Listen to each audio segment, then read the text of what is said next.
Dans ces jours qui précèdent Pâques, je voudrais vous proposer de parcourir ensemble un certain nombre de passages en lien avec la dernière Pâque de Jésus à Jérusalem avec ses disciples. J'ai beaucoup apprécié de prendre ces temps de relecture pour moi et de découvrir de nouvelles choses. Ne cessons pas de lire et relire la parole de Dieu. Et n'hésitez pas à comparer les textes similaires qui se mettent en lumière l'un l'autre. Je commencerai par des événements qui précèdent la semaine de Pâques. Nous manquons de datation précise, et plusieurs éléments laissent ces passages avant le week-end de la semaine pascale, de quelques jours à quelques semaines, voire plus.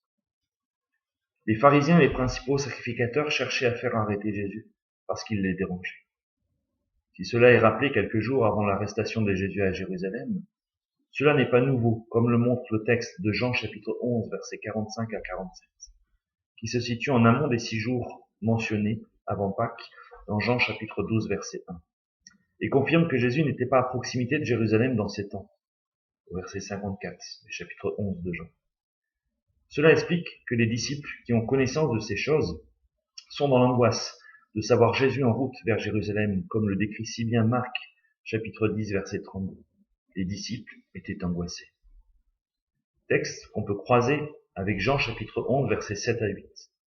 Les disciples n'ont pas toujours compris les paroles de Christ, mais ce point-là était clair.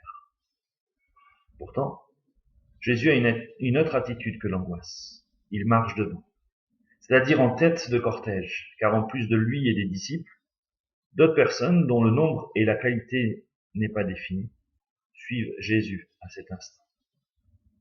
Mais Jésus n'a pas peur. Il sait vers quoi il va. Il sait que c'est sa dernière montée vers Jérusalem. Et d'après le croisement avec d'autres évangiles, il est vers Jéricho, au moins à 25 km, puis à Béthanie, à la fin de ce partage, à environ 5 km, sans avoir la chronologie exacte du temps qu'il passe à chaque endroit. Et là, sur ce chemin, Jésus prend les disciples à part à nouveau, nous dit Marc, pour expliquer ce qui va lui arriver. Il décrit les dernières heures de sa vie terrestre. Ce à nouveau fait comprendre que ce n'est pas la première fois que Jésus annonce sa mort aux disciples. Mais en fait, ils n'ont pas encore compris. Est-ce que nous pourrions nous aussi profiter de ce temps à part que nous vivons, de ce nouveau temps de Pâques, pour que Jésus nous fasse comprendre des choses que nous avons déjà entendues, mais pas encore comprises? Cependant, quand Jésus parle, comprenons-nous ce qu'il veut nous dire, ou sommes-nous juste en train de continuer notre réflexion? Jésus vient d'annoncer sa mort, et Jacques et Jean, les fils de Zébédée, en Marc chapitre 10, versets 34 à 45, ou leur mère, d'après Matthieu chapitre 20, versets 20 à 28, font une demande un peu particulière, car ils ont compris que Jésus ne serait bientôt plus là, et qu'il serait dans la gloire. Pourrions-nous être à ta droite et à ta gauche dans ta gloire, disent-ils. Les disciples, autour, sont indignés d'entendre cela. Jésus, lui, ne l'est pas, et profite de cette question pour annoncer encore quelque chose d'important, qui va lui-même mettre en pratique quelques jours après le lavement des pieds. Être humble, être serviteur. Quelle belle leçon. Ne nous offusquons pas des questions qui sont posées, mais mettons en pratique la parole de Christ. Soyons des serviteurs, des servantes. Arrêtons de penser quand Jésus parle, et écoutons-le réellement. Sur ce chemin de la montée vers Jérusalem, Jésus va accomplir un ou deux derniers miracles, guérir un ou deux aveugles avant ou après Jéricho. Les événements n'étant pas datés, nous ne pouvons affirmer si les évangiles parlent des mêmes miracles ou pas.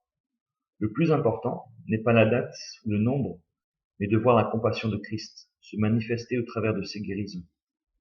Et que c'est sur la foi de ces hommes que Jésus agit. Va, ta foi t'a sauvé.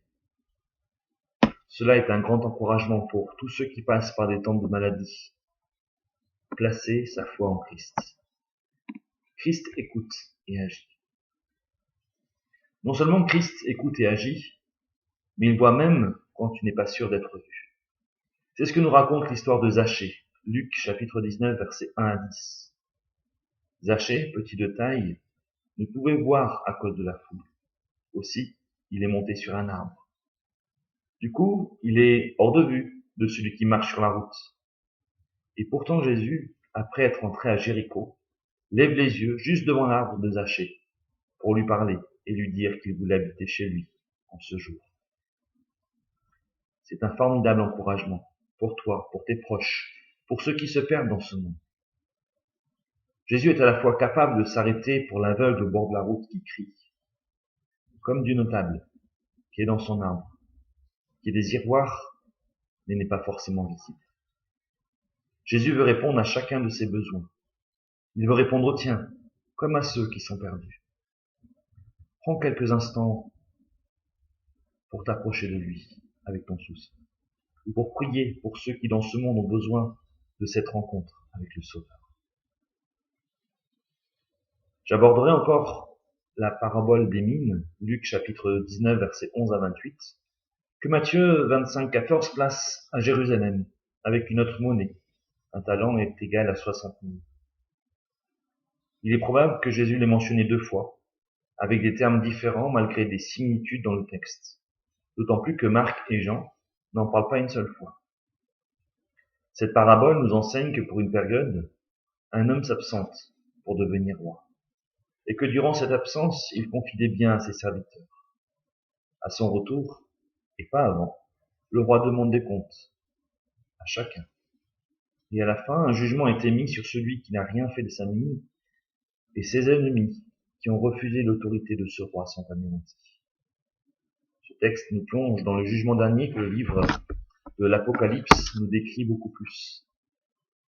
Soyons un de ces 2 serviteurs qui gérons correctement les biens que notre roi nous a confiés.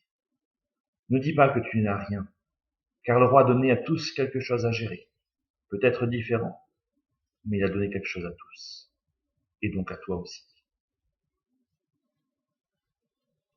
Nous ne voyons aucun commentaire d'un serviteur sur l'autre. Chacun regarde au maître, chacun répond au maître. Soyons de bons et fidèles serviteurs, qui auront la joie d'entrer dans le repos du maître.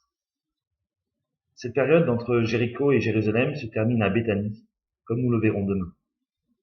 Que ces temps de montée à Jérusalem, pour laquelle les Juifs se préparaient avec sérieux car ils souhaitaient fêter la Pâque dans cette ville, soit pour nous une occasion de se plonger à nouveau dans ces nombreux chapitres des 4 évangiles qui nous parlent de cette période spéciale où Jésus est monté en toute connaissance de cause pour accomplir sa mission, la volonté du Père.